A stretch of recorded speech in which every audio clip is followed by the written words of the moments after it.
Dari 1 tahun kepemimpinan Presiden Prabowo memutuskan untuk melakukan perubahan susunan kabinet merah putih di beberapa jabatan. Dan untuk membahas hal ini kita sudah bergabung bersama dengan Ansy Lema selaku politisi PDI Perjuangan. Bang Ansy, selamat malam. Malam, Audrey. Dan ada juga Adi Praitno, Direktur Eksekutif Parameter Politik. Selamat malam, Mas Adi. Selamat malam, Audrey. Saya mau pertanyaan yang sama buat ke Bapak-Bapak. Saya mau nanya dulu deh ke Mas Adi. Mas Adi, perombakan reshuffle kedua bagi kabinet pemerintahan Pak Prabowo. Mengejutkankah Senin sore ini nama-nama yang beredar?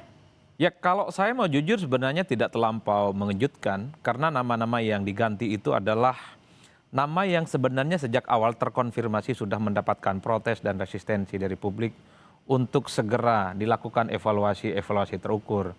Misalnya Pak Budiari kan ketika dikaitkan dengan sejumlah kasus tertentu itu kan mulai muncul desakan. Ini kan untuk mencitrakan bahwa clean and good governance pemerintahan kali ini kan betul-betul terjaga. Begitupun dengan Pak Karding, dulu sempat mengeluarkan satu statement bahwa untuk mengurangi pengangguran di Indonesia, kabur aja dulu. Adalah solusinya bekerja di luar negeri. Sampai Pak Menteri saat itu, Pak Karding sampai minta maaf kan secara terbuka. Bukan itu maksudnya. Dan yang terakhir tentu tidak terlepas dari foto yang belakangan beredar kan, main domino dengan pihak tertentu yang dinilai pernah punya kasus tertentu. Adalah hal-hal yang saya kira secara explicitly terkonfirmasi bahwa sebenarnya sejak lama ada sejumlah menteri yang memang tinggal menunggu waktu untuk segera diganti. Ataupun Pak Dito ya, Menteri Pemuda dan Olahraga, harus kita akui performa di bidang olahraga dan kepemudaan kita kan memang jauh panggang dari api. Voli ataupun misalnya bulu tangkis kita bisa cek. Bulu tangkis adalah olahraga andalan kita. Meski tidak seheboh sepak bola misalnya, tapi kan sudah beberapa tahun ini tidak pernah lagi dia tampil ke podium utama untuk memenangkan di event-event besar sekalipun. Jadi banyak sekali hal-hal yang bisa ditangkap oleh publik di permukaan. Meski kita tidak pernah tahu persis ya apa argumen yang dimiliki oleh pemerintah terkait dengan reshuffle ini. Tapi kan publik mencari satu persatu, menganyam kira-kira apa anatomi yang kemudian membuat puzzle ini terjawab. Yaitu adalah sesuatu yang kemudian muncul di permukaan. Berarti ibaratnya bisa dilihat bahwa nama-nama yang memang sudah diubah ini adalah menteri-menteri yang bisa kita katakan yang bermasalah begitu? Ya artinya menteri yang kemudian diganti ini kalau kita mau jujur adalah menteri yang sebenarnya tinggal nunggu waktu untuk melakukan pergantian. Karena dalam evaluasi publik ini kan resultantenya tidak positif, dia negatif, selalu mendapatkan sorotan. Dan bahkan kalau dalam konteks Bu Sri Mulyani, bagi saya ini adalah win-win solution. Kita dengar rumor beberapa waktu yang lalu bahwa Sri Mulyani sudah berulang kali minta untuk mengundurkan diri dalam konteks posisinya sebagai Menteri Keuangan. Tapi kan masih ditahan oleh pemerintah. Per hari ini ketika begitu banyak juga desakan publik supaya ada evaluasi, karena ada sejumlah kebijakan-kebijakan yang bukan solutif, maka ini adalah momen yang pas ketika ada pergantian dan seterusnya. Meskipun tadi Pak Mensesnek bilang bukan mengundurkan diri Bu Sri Mulyani ataupun dicopot begitu. Ya betul, satu sisi ada keinginan mundur dan pada saat yang bersamaan memang ada desakan publik untuk mundur. Jadi wajar kalau kemudian pemerintah hari ini melakukan pergantian di Menkyu. Di antara begitu banyak menteri yang diganti, saya menduga memang soal Menteri Keuangan ini yang paling banyak mendapatkan sorotan. Karena denyut nadi persoalan yang cukup krusial hari ini adalah soal bagaimana respon positif pasar terkait dengan pergantian Menteri Keuangan. Oke, nanti kita ke sana dulu. Tapi saya mau nanya juga dari responnya PDI Perjuangan. Nah, nama-nama yang beredar ini memang tadi ada yang bilang cukup mengagetkan, ada yang juga tidak mengagetkan, Bang Ansy Lema. Tapi kalau dari PDI Perjuangan sendiri sebenarnya bahwa nama-nama ini memang yang sudah tepat untuk menggantikan posisi-posisi yang dianggap nih orang-orang yang mungkin yang kurang kinerjanya maksimal lah, yang tidak segercep kemauan dari Pak Presiden. Ya Audrey, sebagai partai penyeimbang tentu PDI Perjuangan itu menghormati sepenuhnya reshuffle yang dilakukan oleh Presiden Prabowo Subianto ini. Ini sepenuhnya merupakan hak prerogatif beliau dalam sistem presidensil. Jadi ini diskresi presiden yang tahu kapan harus reshuffle, siapa yang harus diganti, sosok seperti apa yang menggantikannya, dan mengapa posisi-posisi itu yang diganti, bahkan kemudian ada satu lagi pos baru yang Menteri Haji dan Umroh ya dijadikan sebagai kabinet. Tapi kalau kurang dari 1 tahun, baru 10 bulan sudah 2 kali ganti reshuffle atau 2 kali reshuffle. Sebagai user tentu Presiden Prabowo yang mengetahuinya. Dan PDI Perjuangan berada pada posisi menghormati, menghargai, dan tentu mendukung sepenuhnya. Ya, kami yakin Presiden Prabowo sudah punya catatan, dan berdasarkan catatan-catatan itu beliau kemudian melakukan evaluasi.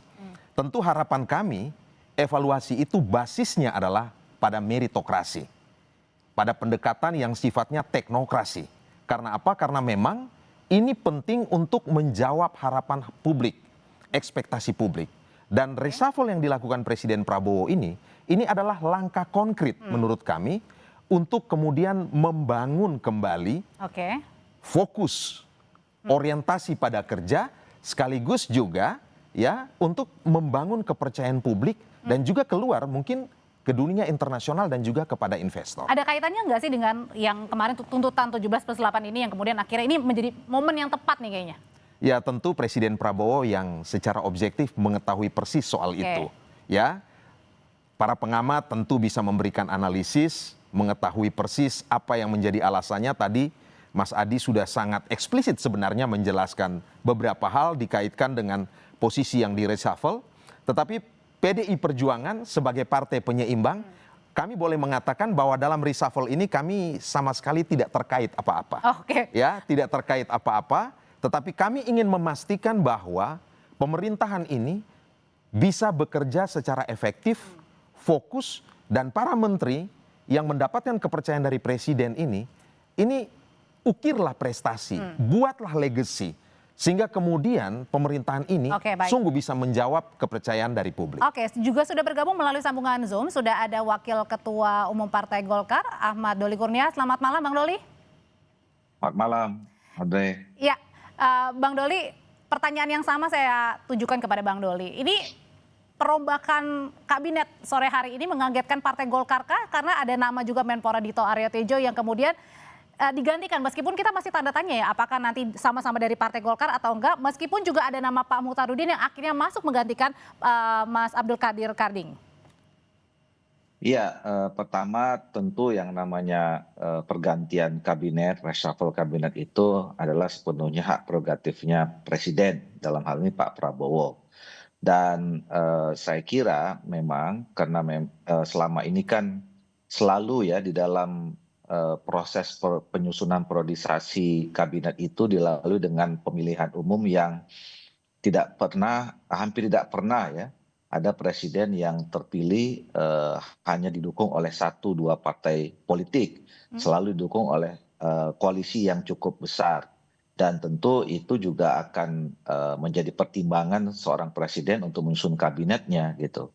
Nah termasuk kalau di tengah jalan kemudian ada reshuffle, tentu pasti ada komunikasi yang dibangun oleh ketua partai politik ya, terutama yang berada dalam koalisi. Nah jadi saya yakin dalam beberapa hari terakhir ini, karena memang kami dari Partai Golkar selalu untuk membicarakan soal susunan kabinet ini dipercayakan sebagai representatif Partai Golkar itu adalah Ketua Umum, saya kira pasti juga memang sudah ada komunikasi antara Ketua Umum kami dengan Pak Presiden.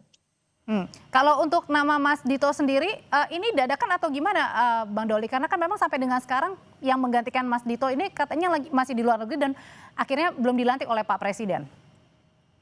Iya, saya isi pembicaraannya apa detailnya saya tidak tahu ya. Tetapi kalau tadi pertanyaannya bagaimana sikap atau respon Golkar, apakah kaget atau tidak, saya yakin bahwa pembicaraan tentang reshuffle itu pasti sudah pernah bicarakan ya.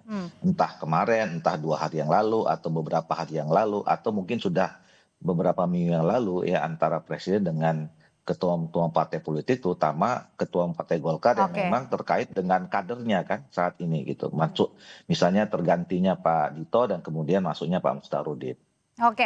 Mas Adi, kalau misalnya memang tadi memang benar kalau misalnya reshuffle itu adalah hak prerogatif seorang presiden, tapi banyak yang mengaitkan juga nih, jangan-jangan ada kaitannya juga dengan meninggalkan lama-lama pelan-pelan ini warisan-warisan Pak Jokowi, nama-nama yang kemudian ada di dalam kabinet begitu. Nama Bang Noel memang sudah ditetapkan sebagai tersangka, ada nama Pak Budi yang digantikan hari ini, kemudian Pak Abdul Qadir Karding juga gitu.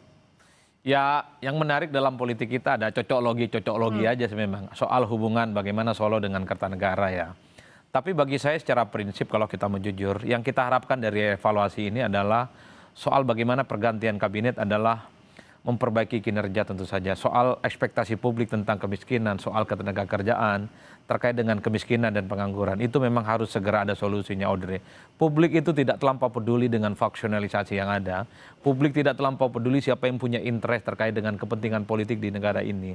Tapi at the end secara prinsip adalah pergantian kabinet, ada reshuffle dengan menteri yang baru, adalah performa kinerja mereka itu harus sesuai dengan harapan. Bahwa menteri yang baru itu harus mampu memberikan satu jaminan bahwa ketika dia ditunjuk dan kemudian menjadi menteri adalah sebagai sesuatu yang memang harus sesuai dengan ekspektasi pada Tapi publik. nama-nama ini sesuai dengan ekspektasi masyarakat atau kita harus nunggu dulu? Ya memang harus kita nunggu, karena kalau kita menyebut misalnya tidak punya pengalaman, track recordnya memang misalnya agak sulit untuk dilihat secara umum, pasti sang menteri bersangkutan membantah. Seperti halnya Menteri Keuangan. Tadi kalau tidak salah ketika di doorstop ada kawan-kawan media yang bertanya soal dianggap ya rekam jejaknya tidak terlampau kelihatan, kan dibantah. Bahwa beliau itu adalah orang yang pernah di masa SBY, di masanya Pak Jokowi, dan pemerintahan hari ini adalah yang memiliki kontribusi yang cukup signifikan. Oke, terbas dari apapun bantahannya, bagi saya secara prinsip supaya Menteri Keuangan yang baru ini memberikan trigger yang jauh lebih baik dari apa yang pernah dilakukan oleh Sri Mulyani yang menurut banyak orang respon pasar di internasional ataupun di lokal itu kan cukup luar biasa. Dan harus kita akui ketika ada pergantian Menteri Keuangan itu kan respon pasarnya rada kurang oke, agak negatif, dan itu kan terbukti. Sempat merah tadi ya? Iya, sempat merah kan. Ini adalah ujian bagi Menteri Keuangan yang baru bahwa adanya pergantian ini semacam challenge sebenarnya bahwa Sri Mulyani oke, tapi pada saat yang bersamaan ada semacam garansi yang bisa ditunjukkan bahwa Pak Menteri yang baru ini adalah mereka yang kemudian memberikan satu solusi bahwa soal fiskal, soal keuangan, termasuk juga soal perbankan di Indonesia itu selesai. Dan penggantinya juga ini adalah kader profesional begitu ya? Betul, dan saya kira inilah adalah pengalaman-pengalaman yang selama ini sudah dimiliki oleh sang menteri, bagi saya harus bisa dibuktikan. Dan kalau kita mau tracking satu persatu, orang-orang yang saat ini dilantik jadi menteri, sebenarnya dia memiliki rekam jejak sekalipun tidak terlampau menonjol. Tapi bagi saya at the end adalah untuk membungkam kritik, untuk membungkam keraguan itu adalah adalah pembuktian yang nyata dari kinerja itu. Oke, Bang Ansy berkaitan dengan Bu Sri Mulyani nih, yang kita tahu bahwa Bu Sri Mulyani ini erat dikait-kaitkan dengan dekat dengan PDI Perjuangan begitu. Kemudian juga nama Pak BG, Pak Budi Gunawan juga dekat dengan PDI Perjuangan. Sebenarnya ini dari PDI Perjuangan sendiri responnya seperti apa menyikapi dengan dua nama yang akhirnya terkena reshuffle sore hari ini?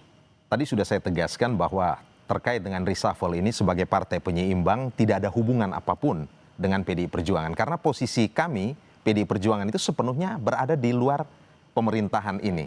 Dan itu adalah amanat Kongres ke-6 ya di Bali beberapa waktu lalu. Terkait dengan dua nama yang disebutkan tadi yang dekat dengan PDI Perjuangan, ya PDI Perjuangan, Ibu Mega dekat dengan banyak tokoh.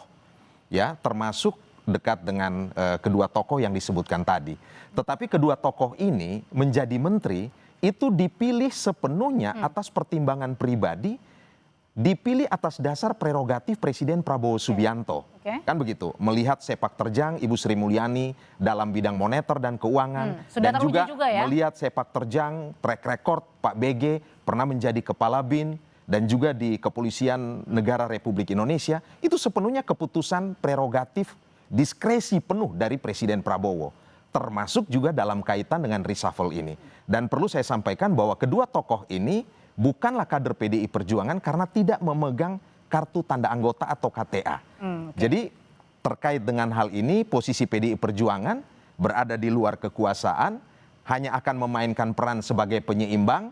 Jika program kerjanya, visinya berjalan dengan baik, kami akan menjadi mitra strategis. Tetapi kalau melenceng dari garis-garis konstitusi dan kemudian bertentangan dengan kepentingan rakyat, kami akan memberikan kritik konstruktif dan di sanalah gitu ya mitra kritisnya akan kami mainkan begitu. Oke, tapi memang yang menjadi menarik adalah tadi pada saat ada dua pos menteri di kementerian yang kemudian sudah diumumkan diganti di reshuffle, tapi kenapa sampai sekarang kemudian belum dilantik? Ada yang bilang katanya kalau tadi dibilang ada yang di luar negeri untuk pengganti Menpora, tapi kemudian juga Menko Polhukam ad interimnya Pak Syafri. Kalau begitu pertanyaannya, kenapa dua menteri ini yang belum ada penggantinya di reshuffle juga begitu dan belum ada nama yang menggantinya? Usai jeda nanti Bapak-bapak akan menjawabnya, tetap bersama kami di Sapa Indonesia Malam.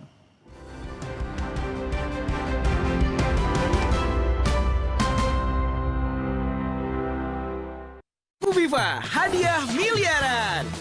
Cek tutup botolnya. Ada uang tunai, handphone, emas, sampai mobil. Cek tutup botol Aku Viva sekarang. Dari Wingsuit.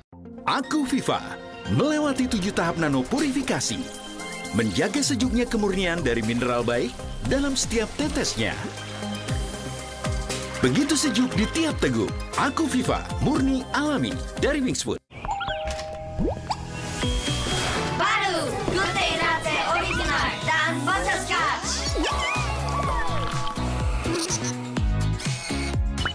Good Day Latte, perfect Korean latte taste. Cuaca berubah-ubah, aktivitas padat, jaga kesehatan setiap hari dengan susu steril 7 kurma. Susu steril ditambah kurma 2 kali melindungi tubuh kita, double khasiatnya. Badan jadi terlindungi. Minum susu steril 7 kurma, double khasiatnya. Aku Viva melewati 7 tahap nano purifikasi, menjaga sejuknya kemurnian dari mineral baik dalam setiap tetesnya. Begitu sejuk di tiap teguk. Aku Viva murni alami dari Wingsuit. Baru Good Day Latte Original dan Butterscotch.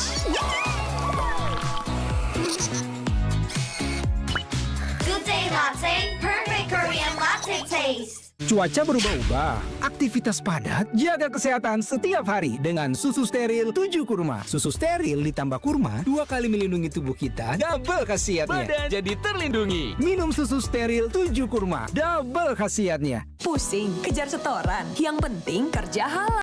Fresh Care dong, halal. Capek kena PHP? Pilih yang pasti-pasti aja. Fresh Care. Pasti aromanya, pasti fresh hangatnya. Fresh Care, hangatnya selalu bikin fresh. Bertahun-tahun, Hotin Cream telah jadi teman harian. Bantu redakan pegal akibat kerjaan dan saat jalan-jalan, serta nyeri otot olahragawan. Balur Hotin, panasnya mijit, hotnya in sampai ke dalam. Gak lengket, tanpa bekas. Hotin Cream. Lawan ketombe dengan Zinc Booster baru. Deo Active Scalp Technology lawan 3 jenis ketombe. Boost sensasi dingin with glacier water and mint.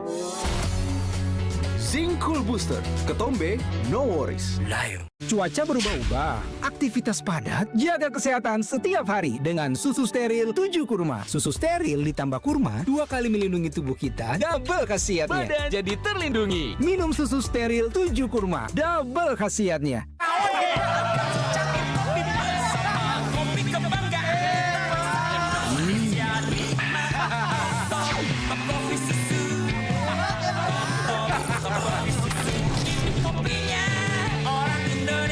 Kopi tubruknya asli, susunya creamy.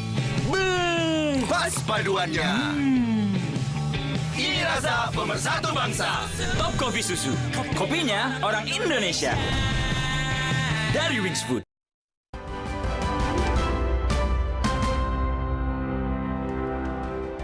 Menyambung pertanyaan saya sebelumnya, jadi Bang Doli menurut Anda sendiri kenapa akhirnya diumumkan 2 menteri yang di reshuffle, ada Menko Polkam dan juga Menteri Pemuda dan Olahraga yang kemudian sudah diumumkan akan terkena reshuffle tapi penggantinya belum ada dan belum dilantik sampai sekarang? Waduh, saya kalau itu kan soal teknis sekali dan itu berkaitan dengan tadi ya, bagian terdalam dari soal kewenangan atau hak prerogatif presiden ya. Kan saya sering mengatakan ya, kapan, siapa, dan bagaimana ya cara reshuffle itu semuanya sepenuhnya hak prerogatif presiden. Jadi kalau ada 2 nama yang sementara ini 2 pos yang dianggap harus berhenti dan kemudian penggantinya belum dilantik sama dengan yang tadi dilantik, ya saya kira itu yang paling tahu Pak Presiden ya. Nah, dan kemudian di istana. Oke, kalau Menteri Pemuda dan Olahraga sendiri, Mas Dito kan kader Partai Golkar. Nah, ini akan digantikan kalau menurut informasi yang mungkin Bang Doli juga sudah terima, akankah sama dari Partai Golkar juga nih yang menggantikan? Ya itu tadi, kita tidak berani berspekulasi ya Audrey ya, karena nama-nama itu kan tentu persetujuan terakhirnya adalah presiden ya. Oke. Dan saya yakin ya, tadi saya mengatakan bahwa memang pasti ada pertimbangan dari unsur perwakilan dari partai-partai politik koalisi. Tetapi yang paling menjadi pertimbangan pertama Pak Presiden adalah bagaimana pergantian menteri-menteri ini untuk dapat meningkatkan kinerja kabinet secara keseluruhan. Jadi saya kira itu yang menjadi pertimbangan. Nah, siapa orangnya, sekali lagi pertimbangan itu adalah ada pertimbangan Pak Presiden. Oke, ada nama ada nama yang belum dilantik begitu ya, Menko Polhukam dan juga Menteri Pemuda dan Olahraga. Kira-kira PDIP akan diajak untuk gabung atau enggak nih Bang? Keputusan tertinggi di PDI Perjuangan itu di Kongres. Dan kemarin secara eksplisit sudah disampaikan bahwa kami partai penyeimbang. Tapi kan belakangan selalu dan berada di luar Mbak Puan kekuasaan. dekat dengan Pak Prabowo kan? Itu bagian dari komunikasi politik Mbak Puan sebagai Ketua DPR RI. Ada Ketua DPR, di situ juga ada Ketua MPR. Kalau kita lihat dalam acara-acara resmi kenegaraan, ya memang Mbak Puan menjalankan tugas sebagai Ketua DPR RI. Tapi di sebelahnya Pak Prabowo terus. Memang seperti itu memang. Relasi antara legislatif dan eksekutif. Kan begitu. Dan itu hal yang biasa dalam sistem ketatanegaraan kita. Tetapi yang ingin saya tegaskan bahwa tentu reshuffle kabinet ini PDI Perjuangan menyambutnya dengan positif saja, dengan konstruktif saja. Apa Pak Prabowo juga kemudian juga ini nggak sih curhat atau mungkin berpikir pandangan lah, tukar pandangan gitu dengan PDI Perjuangan? Ya, relasi Pak Prabowo dan Ibu Mega sebagai presiden kelima ini tentu sudah panjang dan punya hubungan yang relatif baik. Dan pasti kedua tokoh kalau bertemu pasti bicara tentang kepentingan bangsa dan negara, kan begitu. Dan hari ini publik juga melihat bahwa PDI Perjuangan konsisten berada di luar kekuasaan memainkan dua peran tadi. Tetapi kalau ditanya harapan kami, tentu kami melihat kalau dianalogikan pemerintahan ini tuh kan ibarat seperti sebuah orkestrasi dengan konduktornya itu Presiden Prabowo. Syarat agar pemerintahan ini bisa sukses, pertama loyalitas terhadap presiden itu harus tegak lurus dan mutlak. Loyalitas terhadap visi dan misi terutama. Loyalitas ini akan membentuk yang namanya soliditas kabinet. Harus solid dalam bekerja. Juga mendorong yang namanya sinergitas. Sinergi antara para menteri dan seterusnya akan mendorong juga stabilitas pemerintahan dan ujungnya efektivitas kerja dari pemerintahan ini. Harapan PDI Perjuangan, Presiden Prabowo akan memimpin pemerintahan ini dan reshuffle kabinet ini semacam sebuah penyegaran, revitalisasi, ya menambah amunisi baru sehingga kemudian bisa bekerja secara lebih baik. Dengan menambah amunisi baru kira-kira nih Mas Adi, kita berandai-andai aja, ada 2 pos tadi yang belum diumumkan kan. Sudah ada reshuffle, kemudian juga tapi belum ada namanya. Kira-kira akankah nama itu milik PDI Perjuangan? Saya enggak sih kayaknya. Apa Mas Adi nih? Kalau melihat gestur dan iman politiknya, PDIP itu memang lebih memilih berada di luar kekuasaan dan tetap menjaga hubungan baik dengan pemerintah.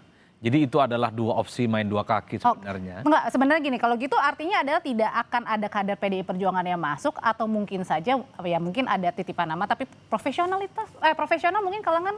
Ya bagi PDIP per hari ini sebenarnya kerjasama politik semacam ini sudah terjadi. Audrey, kalau kita membaca literatur tentang koalisi, itu tidak harus ada kader partai yang masuk dalam pemerintahan. Jadi eksekutif, jadi menteri, kepala badan dan seterusnya. Kerjasama itu bisa dilakukan di parlemen. Dan kita tahu per hari ini PDIP sekalipun berada di luar kekuasaan, tapi posisi-posisi kunci, alat-alat kelengkapan dewan, dalam banyak hal PDIP juga mendapatkan proporsi yang cukup maksimal. Selain partai pemenang pileg, tapi ini kan menunjukkan betapa hubungan baik antara PDIP dengan Gerindra yang ini dikonotasikan sebagai hubungan kakak adik sedang baik-baik saja. Jadi bagi PDIP sebenarnya nggak terlampau punya intensi untuk kali ini ya menjadi bagian di dalam pemerintahan, entah kadernya atau orang yang teridentifikasi menjadi bagian dari PDIP. Karena memang resultante keinginan publik ada partai politik yang berada di luar, entah di kemudian hari. Karena kita tahu bahwa dalam sistem presidensialisme multipartai menjelang pemilu ada potensi yang disebut dengan oposisi dari dalam. Bukan tidak mungkin partai-partai politik pro Pak Prabowo Subianto at the end menjelang pemilu 2029 mereka itu bermanuver, ada resisten, menolak kebijakan, dan tentu sedang cari perhatian kepada pemilih. Ketika ada gejolak, disitulah pentingnya PDIP sebenarnya menjadi partai yang dibutuhkan untuk menjadi stabilisator. Bagaimana di tengah gonjang-ganjing itu ada partai besar, partai pemenang pileg yang bisa menggaransi betapa soliditas dan kekuatan politiknya bisa di-backup secara signifikan. Tapi 2 posisi pos itu kan memegang peranan yang sangat penting, Menteri Politik dan Keamanan yang kita tahu tadi baru saja terjadi goncang-ganjing di akhir Agustus lalu. ini juga memegang peranan penting, termasuk juga dengan Menpora sendiri yang juga sebentar lagi kita akan menghadapi laga-laga lainnya begitu. Nah, terutama juga kualifikasi Piala Dunia. Nah, kira-kira menurut Mas Adi sendiri ini akan diisi oleh kalangan profesional, kader kembali, tapi kita nggak tahu kadernya mana, atau tetap balik lagi ke posnya Golkar misalnya Menpora? Kalau rumor yang belakangan berkembang ya, konon kan ini dikait-kaitkan dengan pengganti Dito itu adalah kader Golkar. Kalau ini yang terjadi maka Bang Doli dan Golkar yang menang banyak. Karena menteri yang satunya lagi itu kan sudah jadi Pengganti menteri. Mas Kadir ya? Penggantinya Mas Karding ya. Iya. Tapi bagi saya secara eksplisit ya, siapapun yang jadi menteri, mau profesional, mau dari partai politik, dia harus ngerti betul bagaimana memajukan perolahragaan di Indonesia. Cukup sudah harapan besar kita untuk tampil di Piala Dunia itu selesai, dan harus ada semacam oase bahwa menteri ini bisa menggaransi bahwa kita bisa berlaga di Piala Dunia yang saya kira ini adalah mimpi jutaan rakyat di Indonesia. Dan tentu pada saat yang bersamaan cabang-cabang olahraga yang lain, Audrey, yang selama ini menjadi kebanggaan kita bicara di dunia internasional, bulu tangkis salah satunya, itu perlu dibenahi kok. Kita dulu bola boleh kalah, basket bola kalah, voli bola kalah. Tapi ada semacam olahraga yang kemudian membuat kita begitu banyak bicara di dunia internasional. Bulu tangkis. Hari ini, beberapa tahun ini kita saksikan di event-event manapun, persoalan bulu tangkis di Indonesia kita tidak bisa begitu. Okay. Bahkan kita secara perlahan sudah mulai bisa disalip oleh ganda putra Malaysia, ganda campuran Malaysia, dan seterusnya dan seterusnya. Jadi PR besar itu Jadi buat PR Menpora besar. ya. Dan bagi saya siapapun yang jadi menteri, jangan kait-kaitkan ini soal insentif politik elektoral 2029. Nggak ada kaitannya. Pileg dan Pilpres itu bukan soal dia bisa menjadi sesuatu yang bisa memajukan olahraga, tapi Pileg dan Pilpres itu seberapa sering dia turun ke Kalau gitu rakyat, singkat. itu aja. Nah, kalau Menko Polkam? Kalau Menko sebenarnya adalah posisinya mengkoordinasi, tidak punya kewenangan untuk mengeksekusi kebijakan-kebijakan strategis. Kalau mau jujur sebenarnya, misalnya PDIP ataupun partai yang lain mau bergabung, jangan di Menko, tapi ambil menteri-menteri yang pada level eksekutor. Menko itu hanya mengkoordinasi sejumlah kementerian dan tidak punya alat untuk mengeksekusi.